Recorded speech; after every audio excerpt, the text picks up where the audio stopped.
So that's how the beginnings of Kiva happened. It was this desire to tell a new story, a desire to allow people, like my friends and family back home, to respond differently, out of a different motivation, with hope, right? Not just, this is so sad. And to genuinely build a different kind of connection between and among people that otherwise might not have ever connected, and certainly would have connected in a kind of different way. Yeah, and so one of the things I think is also fascinating is you talk so much about the power of stories. Yeah.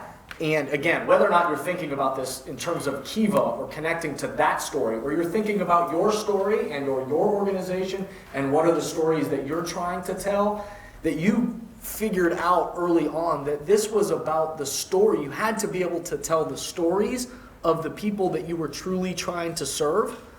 And in best case, let them tell their own story, which is, it's hard with translation and lack of literacy sometimes, but you do your best to represent what they would want to have said about themselves, not like you don't want to gamify it or make it, well, we know if we mention education, or we know if we have a kid in the picture. I mean, we know all that stuff. Right. We're like, what do you want to say?